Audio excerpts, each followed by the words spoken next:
Good morning all of you. Class 8th Hindi व्याकरण। आपका lesson है वर्ण विचार और उच्चारण। तो कल हम लोगों ने पढ़ा स्वरों की मात्राएं, रा की मात्रा और प्रयोग। तो अब हम पढ़ेंगे इसके आगे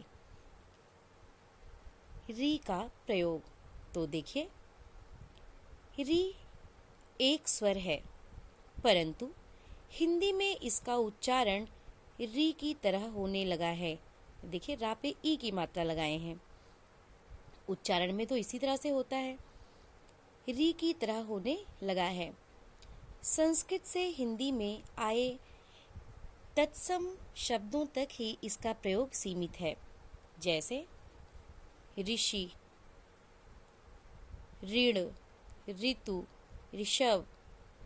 ये देखिए कृपा, ये री की मात्रा लगाए हैं, कृपा, मृग, सृष्टि, वृष्टि, गृह, श्रृंगार। तो इसमें बता रहे हैं कि री एक स्वर वर्ण है, परंतु हिंदी में इसका उच्चारण री की तरह होने लगा है। संस्कृत से हिंदी में आए तत्सम शब्दों तक ही इसका प्रयोग सीमित है, जैसे ऋषि, ऋण, ऋतु, ऋषभ, कृपा, मृग, सृष्टि, वृष्टि, गृह, श्रृंगार। तत्सम वर्ण आप जानते ही हैं, तत्सम वर्ण कौन से हैं।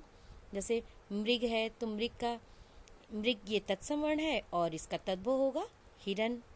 इसी तरह अनुनासिक, फिर है आपका अनुनासिक।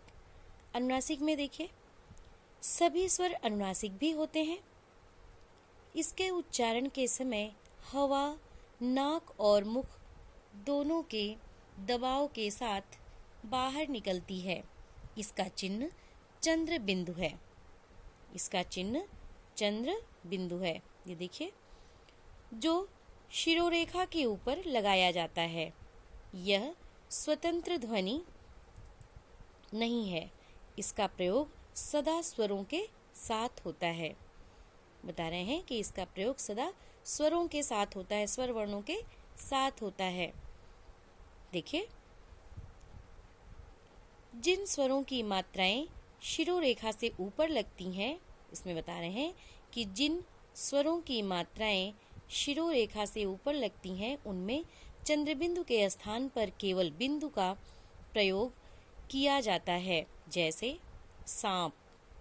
ये देखिए, गांव, मांग, चांद, हंसी, मुंह, नींद, सेंध, गेंद में सरसों, घोड़ों, दोनों।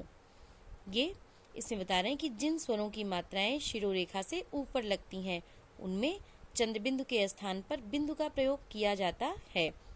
ये देखिए, तो ये अब जैसे देखिए, ये स्वर वर्ण के ऊपर ये चंद्रबिंदु लगा है, और ये देखिए आ के ऊपर भी चंद्रबिंदु लगा है। यहाँ बड़े आ के ऊपर चंद्रबिंदु लगा है, चांद, हंसी, मुंह।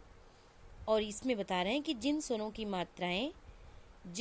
की मात्राएं शिरोरेखा से ऊपर लगती हैं, उनमें चंद्रबिंदु के स्थान पर केवल बिंदु का प्रयोग होता है।